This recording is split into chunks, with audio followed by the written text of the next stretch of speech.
बिहार का नाम तो पहले सब सुनते हैं तो सबको अजीब ही लगता है, हरियाणा से क्यों उल्टा पटना के लिए जा रही है, आप क्यों नहीं जयपुर चली जाती हैं, आप क्यों नहीं दिल्ली चली जाती है। तो मैंने बोला नहीं, मुझे टीएनसी के लिए सजेशन मिला है, मैं टीएनसी जाऊँगी। मैंने यहाँ एक्सपीरियंस किया है कि क्लास में जो भी पढ़ाया जाता है वो थ्योरी उतना इनफ है जितना से नॉर्सेट निकल जाएगा। हमने जब ऑफलाइन बैच स्टार्ट किया तो 50 बच्चों से लेके स्टार्ट किया था, और आज हमारा जो ऑफलाइन बैच है वो अप्रोक्सीमेट 500 के आसपास है।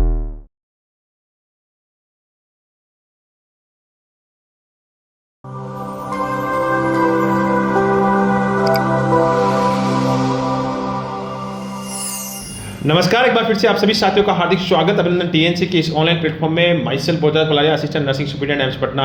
एक बार फिर से आप सभी साथियों का हार्दिक स्वागत और अभिनंदन करते हैं। आज हमारे साथ है बहुत ही शानदार टॉप रैंकर जो कि ऑफलाइन के रैंकर्स हैं, उनसे हम बात करने वाले हैं। और आज बहुत ही ज़बरदस्त ये पल हैं कि बच्चे आज टीएनसी ऑफलाइन के अंदर सक्सेस होकर मिठाई खिलाने आए हैं, और साथ ही साथ बहुत ही बड़ा सेलिब्रेशन इनका क्लास के अंदर भी हुआ है। तो आज हम इनसे बात करने वाले हैं इनके सक्सेस के बारे में और बहुत सारी चर्चाएं करने वाले हैं। तो सबसे पहले तो मैं यहाँ पे जो 2 स्टार बैठे हुए हैं, अंकिता और मंजू को बहुत बहुत बधाई और शुभकामनाएं। कैसा लग रहा है? अच्छा लग रहा है सर, बहुत अच्छा लग रहा है। कैसा लग रहा है अंकिता? बहुत अच्छा लग रहा है और आप सभी को बहुत ही शानदार पल है। और ये दोनों बच्चे यहाँ पे ऑफलाइन में कंटिन्यूसली 7 मंथ से यहाँ पे पढ़ाई कर रहे थे, और इस बार इन्होंने बहुत ही ज़बरदस्त रैंक को हासिल करके अपने अपने लक्ष्य को हासिल किया है। तो आज इनसे थोड़ी बातें करेंगे और बातों के अंदर बहुत सारी चीज़ें पूछने वाले हैं कि किस प्रकार से इन्होंने मेहनत की शुरुआत की और किस प्रकार से। तो सबसे पहले मैं इनके इंट्रोडक्शंस के बारे में पूछना चाहूँगा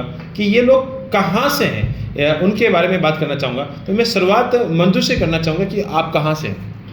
थैंक यू सर। सबसे पहले आपको मेरा नाम मंजू है, मैं फरीदाबाद से बिलोंग करती हूँ और मैं यहाँ पे टीएनसी ज्वाइन करने के लिए आई थी, तब से आपके साथ और अभी तक यहाँ तक हूँ। Thank you. मंजू फरीदाबाद से हैं और फरीदाबाद से यहाँ तक इन्होंने जर्नी की है, मतलब सीधी सी बात है, हरियाणा से पटना की ओर जर्नी की है। और बच्चे हमेशा एक कोचिंग हब जहाँ पे जयपुर की ओर जाते हैं, दिल्ली इनके बगल में है कोचिंग, वहाँ पे भी है, लेकिन इन्होंने टीएनसी पे भरोसा किया और यहाँ तक आए। तो मैं अंकिता से भी जानना चाहूँगा कि वो कहाँ से हैं। सर मैं अंकिता बैरागी, मैं छत्तीसगढ़ से हूँ और मैं जसपुर ज़िला से हूँ और मैं स्पेशली नॉर्सेट की तैयारी करने के लिए टीएनसी कोचिंग पटना पे आई हुई थी। ओके, ये अंकिता हैं और ये दोनों के दोनों ऐसे लोग हैं जो कि बाहर से दूसरे स्टेट से यहाँ पर आए हैं और इतनी मेहनत कर रहे हैं और मेहनत के साथ इनका सिलेक्शंस हुआ है। तो सबसे पहले मैं दोनों को आप पूछना चाहूँगा कि इनको ड्रीम एम्स इनको ने जो माइंड में सोच रखा था, क्योंकि इनको दोनों को अपना ड्रीम एम्स चाहिए था और वही एम्स इस बार इनको मिला है। तो सबसे पहले बात करेंगे अंकिता से कि आपको कौन सा एम्स मिला है? मुझे एम्स पटना अलॉट हुई है और मेरे घर से भी नियर बाय है, तो मुझे यहाँ सेफ और आने जाने में भी सारी प्रॉब्लम उतनी नहीं है।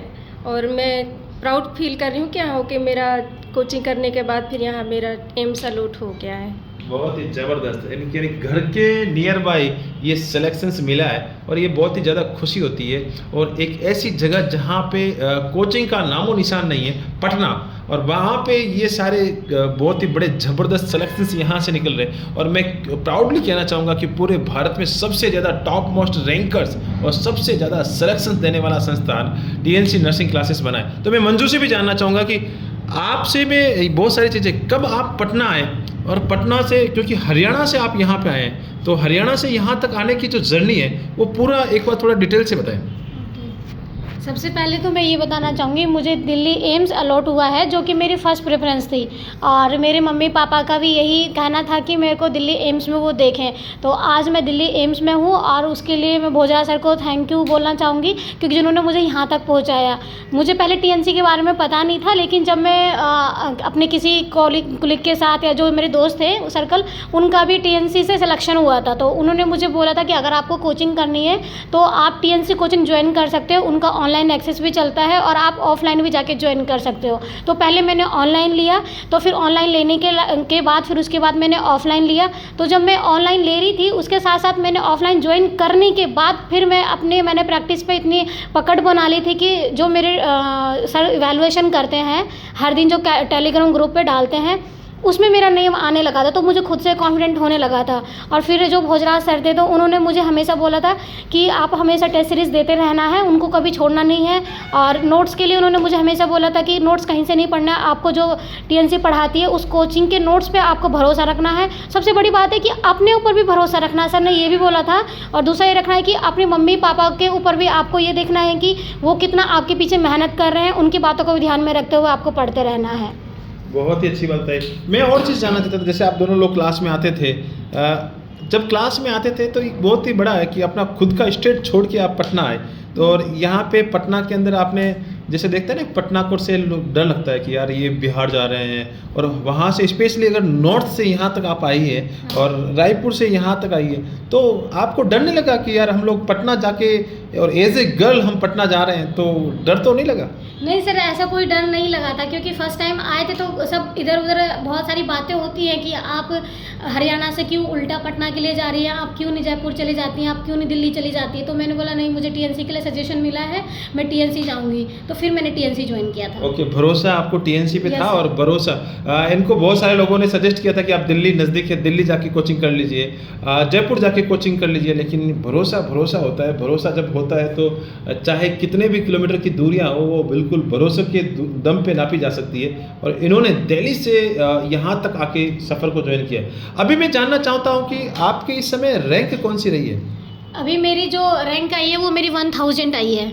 1000 पूरी 1000? yes, एक भी ऊपर नीचे नहीं सर। बहुत ही अच्छी बात है, 1000 रैंक आई है। और अंकिता अभी एम्स पटना में, दोनों इतने अच्छे रैंकर्स हैं और बहुत ही ज़बरदस्त सफलता प्राप्त की है। तो मैं थोड़ा सा दोनों से ये भी पूछना चाहूँगा कि जब आप ऑफलाइन की क्लासें यहाँ पे बैठा करती थी तो कैसा फीलिंग आती थी और कैसा लगता था, उसके बारे में दोनों अपना अपना एक्सपीरियंस शेयर करें। जब सर मैं ऑफलाइन की क्लास में बैठती थी तो मुझे लगता था कि मैंने कॉलेज अभी ख़त्म कर लिया है, फिर मैंने 2-3 महीने के लिए जॉब भी ज्वाइन कर ली थी, तो मुझे ऐसा लगता था कि सबके बीच में बैठ के कि मैं मतलब मुझे तो कुछ ऐसा लगता है कि अब मैं यहाँ पे कैसे सबसे बात करूँगी, सबके लिए नई थी और मेरे लिए तो पटना भी नया था।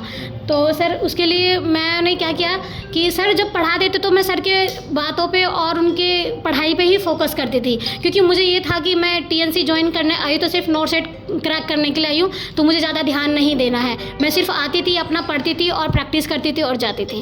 ओके, मैं अंकिता से भी पूछना चाहूँगा कि आप क्लासरूम का एक्सपीरियंस हमारे साथ शेयर करें। मैं हमेशा ऑनलाइन के इंटरव्यू लेता हूँ, अब मुझे ऑफलाइन के इंटरव्यू लेने का मौका मिल गया है, क्योंकि सबसे बड़ी बात है कि पटना के अंदर इतना अवेयरनेस नहीं थी, इतनी बिल्कुल भी बच्चे जागरूक नहीं थे कि एम्स नॉट सेट क्या होता है। लेकिन अब बच्चे जागरूक हो चुके हैं और बहुत ही संख्या के अंदर क्लासरूम में बच्चे हैं। तो मैं ये अंकिता से भी बात कर रहा हूँ। वैसे हमने ऑफलाइन से बहुत ज़्यादा सिलेक्शंस निकाले हैं, कम अमाउंट्स के अंदर हमारे ऑफलाइन के बंदे जरूर हैं, लेकिन हमने सिलेक्शंस बहुत ही ज़बरदस्त निकाले हैं और ये मेहनत का परिणाम है। अब हम बात करेंगे अंकिता से कि क्लासरूम का एक्सपीरियंस क्या रहा है।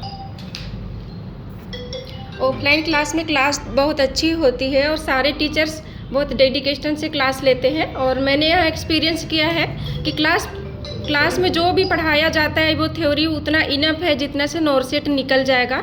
और मैंने जितना एक्सपीरियंस लिया है कि सारे टीचर जो है बहुत एक्सपीरियंस्ड है, सारे बाहर से तैयारी करके पढ़ाते, या फिर बाहर से हम लोग सोचते हैं कि पटना पे है तो टीचर्स कहाँ से आएंगे, कहाँ के टीचर्स होंगे जो पढ़ाएंगे, बट सारे टीचर्स बाहर से ही, जयपुर से सारे टीचर्स हैं जो फिर यहाँ एम्स पे जॉब करते हैं और देन यहाँ अपना पढ़ाते हैं। ओके, ये सोचना होता है, बिल्कुल अंकिता ने सही सोचा कि ये टीचर्स यहाँ से पटना के अंदर टीचर कहाँ से आएंगे, क्योंकि वहाँ सारी चीज़ें होती है। तो सारे टीचर्स में यहाँ बता देना चाहूँगा कि एक्सपर्ट्स फैकल्टीज़ होती है और वो सारे के सारे एम्स की फैकल्टी यहाँ पे एस्टेब्लिश्ड है, और वो सारी फैकल्टी दिल्ली, जयपुर, जोधपुर और वहाँ से यहाँ तक की जर्नी करके आप लोगों के लिए पटना के अंदर सेम टू सेम, जो बोलते हैं ना कि मुझे राजस्थान जाके पढ़ना है, मैं तो बोलूँगा वहाँ के बच्चे, अभी तो मेरे ऑफलाइन के अंदर बात करें तो राजस्थान से बच्चे यहाँ आके पढ़ रहे हैं। तो ये सारी चीज़ें, तो एक चीज़ मैं और जानना चाहता हूँ कि जब आप घर से निकलती थी, जब बीच बीच में घर जाना भी होता था जैसे स्पेशली, तो किसी लोगों ने नहीं पूछा कि यार तुम पटना काहे जा रही हो, तुम कहीं और जाके पढ़ाई करो ना, ये पटना कैसी चीज़, और तुमने बोला कि पटना कोचिंग कर रही हो, तो घर वालों ने विश्वास भी नहीं किया कि पटना के अंदर भी इतनी अच्छी कोचिंग है। हाँ, जब मैं आती थी घर से तो मेरे सारे दोस्त पूछते थे कि दिल्ली तो इतना अच्छा है, दिल्ली में कोचिंग है, क्यों आप दिल्ली में ज्वाइन कर लेती हो, पटना क्यों जाना है। और बिहार का नाम तो पहले ही सब सुनते हैं तो सबको अजीब ही लगता है। तो फिर बहुत सारे चैलेंजिंग आए थे, जैसे दोस्त बोलते थे कि क्या चक्कर है, क्यों जाती है। फिर मैंने बोला कि नहीं, मुझे कोचिंग ज्वाइन करना है और मैं हमेशा जाती हूँ तो मुझे टीएनसी ही के लिए ही जाती हूँ। ऐसा नहीं है कि मैं बिहार जा रही हूँ तो मैं काम करने के लिए जाती हूँ या फिर कुछ और है। तो मेरा ये था कि मुझे नॉर्थ सेट क्रैक करना है और मुझे टीएनसी से ही करके करना है। तो बहुत सारे चैलेंजेस आएंगे आपके पास भी, लेकिन आपको किसी की बात को सुनना नहीं है, सबको इग्नोर करना है और अपने मम्मी पापा के ऊपर अपने ऊपर भरोसा रखना है आपको। ओके मैं स्पेशली यहाँ के बहुत सारा यहाँ रहता है कि बहुत सारे ऐसे देखो यहाँ के जो मैं चैलेंजेस फेस कर रहा हूँ ऑफलाइन में कि हमें जाके राजस्थान में पढ़ना चाहिए था, मुझे दिल्ली जाके पढ़ना चाहिए था, और लेकिन दिल्ली के बच्चे और मेरे पास तो स्पेशली अगर मैं बात करूँ तो अभी राजस्थान के बच्चे वहाँ से यहाँ आके पढ़ रहे हैं। ये सारी चीज़ें इस समय अभी कंटिन्यूसली चल भी रही हैं और बच्चे वहाँ से आके बहुत सारे अच्छे सिलेक्शंस भी लेके जा रहे हैं। तो मैं पटना में रहने का जो माहौल है, इन्वायरमेंट है, क्या ये लोग सभी जो सोचते हैं पटना के बारे में, सब लोगों के माइंड में ऐसी विचारधारा बनी हुई है कि बिहार तो थोड़ा सा मन में पता नहीं कि वहाँ के लोगों को डर क्यों लगता है, मुझे ये समझ में नहीं आता। लेकिन आप बताएं कि आपने 7 से 8 महीने का जो यहाँ पे रहे हैं, क्या आपको सेफ्टी के रिगार्डिंग या कोई ऐसी प्रॉब्लम आई? नहीं, जैसा सब बिहार के बारे में सोचते हैं ऐसा तो कुछ नहीं है। जैसे हम अपने यहाँ पे रहते हैं, जो हमारा घर है अभी जहाँ करंटली हम रहते हैं, जैसे आपको वहाँ का एनवायरनमेंट है वैसे यहाँ का भी एनवायरनमेंट है और यहाँ पे आपको कोई ऐसी दिक्कत नहीं है कि आने के बाद आपको प्रॉब्लम होगी। सेफ्टी को लेकर भी कोई इशू नहीं है। अगर आप ठीक हैं तो सामने वाला भी ठीक है। तो आपको बस यही करना है कि आप आएंगे तो आप खुद अच्छे से रहेंगे, आपको भी आना है तो आप भी, अगर आपको भी कुछ करना है तो आपको भी आगे आना ही पड़ेगा। ये नहीं देखना कि वहाँ का एनवायरनमेंट ठीक नहीं है, सेफ्टी इशू अपने हाथ में है। वो अगर आप अपने अच्छे से अपना बेस्ट देंगे तो सामने वाला आपको कोई कुछ नहीं करेंगे। बिल्कुल, पटना का एनवायरनमेंट जैसा सोचते हैं वैसा नहीं है। मैं ऑनलाइन के माध्यम से बताना चाहता हूँ, यहाँ बिल्कुल सेफ एनवायरनमेंट है, हॉस्टल्स हैं, पीजी है, टीएनसी हॉस्टल्स हैं, सारी चीज़ें फैसिलिटीज़ अवेलेबल है। डरने की बात नहीं है, आप मस्ती से आएँ, मेहनत करें और आगे बढ़ते जाएँ। अब मैं यहाँ से कुछ चीज़ें और भी पूछना चाहता हूँ कि आपने जो ऑफलाइन के जो नोट्स हैं, जो टीचर्स जो आपने बनाए, उसके अलावा और कोई थ्योरीज पढ़ा या ऑफलाइन के notes is the sufficient right now? नहीं सर, मैंने किसी भी बुक्स के कोई नोट्स रेफ़र नहीं किए थे। मैंने टीएनसी के जो नोट्स थे वही सब मैंने रिवीजन करे थे और मैं बार बार उन्हीं नोट्स को रिवीजन करती रही और जो आपकी टेस्ट सीरीज़ थी उनको बार बार मैंने प्रैक्टिस करते रही। आपका जो प्रैक्टिस कॉलम है उसमें मैं जाके देखती थी हमेशा। और दूसरा मेरा ये था कि मैं नई चीज़ को कभी नहीं पढ़ती थी, जैसा कि आप बोलते भी थे कि आपको पीआर यादव एकदम से चाट लेनी है, उसको अच्छे से पढ़ लेना है, तो मैं वही करती थी, आपने मुझे बताया था। प्लस नोट्स आपको ना, जहाँ आप अपने कोचिंग में पढ़ रहे हैं आपको कोचिंग का ही नोट्स इनफ है, आपको अलग से कोई नोट्स पढ़ने की ज़रूरत ही नहीं है। ओके, हमारे साथ मोहित सर भी है जो मैथ्स के गुरु माने जाते हैं। मैथ्स इनका बहुत ही, और मैं अगर बात करूँ तो अभी टॉपर्स रहे हैं, बहुत ही ज़बरदस्त मैथ्स की बदौलत उन्होंने एक टॉप रैंक हासिल की है। तो मैं इनसे भी पूछूंगा कि ये मैथ के गुरु माने जाते हैं, लेकिन क्वेश्चंस ज़रूर पूछ सकते हैं, बच्चों से ज़रूर पूछें कि क्या आपकी भी कोई राय हो तो। देखो सर, मेरा तो यही मानना है कि टीएनसी जो प्लेटफॉर्म है अभी बहुत अच्छा प्लेटफॉर्म है। ऑल ओवर इंडिया बहुत अच्छा नाम है टीएनसी का।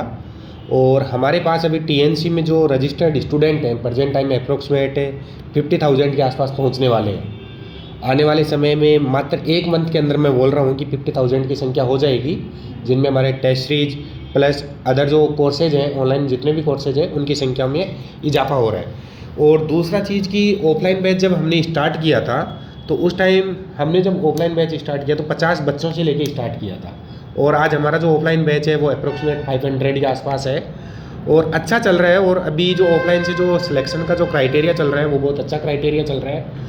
अभी हाल ही में जो इन दोनों बालिकाओं का जो सिलेक्शन हुआ है बहुत अच्छी रैंक के साथ हुआ है। इन्होंने दोनों ने जो पहला चॉइस डाला वो इन दोनों को मिला है। जैसे कि मंजू ने बताया कि मंजू को जो पहला चॉइस था वो दिल्ली एम्स था, दिल्ली एम्स इसने हासिल किया है। अंकिता ने पटना एम्स डाला था क्योंकि इनके नियर बाई पटना एम्स है, तो इन्होंने पटना एम्स डाला था, तो इनको भी पटना एम्स अलॉट हुआ है।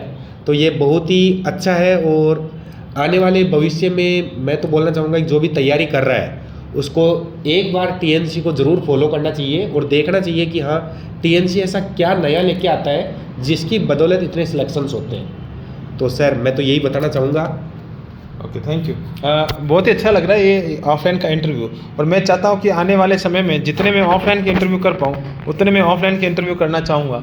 और बहुत ही अच्छा है, और मैं आप दोनों के जो माता पिता से उनको भी मैं कहना चाहूँगा कि आपने इन दोनों बच्चों को हमारे भरोसे पे यहाँ पे भेजा है। आपको भी बहुत बहुत धन्यवाद मैं इस इंटरव्यू के माध्यम से कहना चाहूँगा कि आपके पूरे के पूरे परिवार को, जो टीएनसी के परिवार पे भरोसा जताया और यहाँ तक आपको भेजा, और मैं उनको वापस यहाँ से आपको सफलता हासिल करके 80,000 वाली नौकरी, जो मैं हमेशा बोलता रहता हूँ कि 80,000 वाली नौकरी लगा के भेजेंगे, वही 80,000 वाली नौकरी लगा के हम आपके पास भेज रहे हैं, आपके पास भेज रहे हैं और आपके नियर वाले एम्स में भेज रहे हैं। तो बहुत बहुत धन्यवाद आप दोनों का भी इस टीएनसी परिवार में आए। आप लोगों का वैसे क्लास में हमने पूरा सेलिब्रेशन किया है, और आप लोगों के लिए मेडल्स, यानी छोरियाँ छोरों से कम है कि वो हमेशा वाला डायलॉग्स रहा है, और बहुत ही ज़बरदस्त आपने रैंक हासिल की। तो इस इंटरव्यू सेशंस में और यहाँ तक वापस सिलेक्शंस लेके टीचर्स को मिठाई खिलाने के लिए आप आए, बहुत बहुत धन्यवाद। आप हमेशा ऐसे ही अपना नाम, अपने माता पिता का नाम, और आने वाले समय में जहाँ से आपने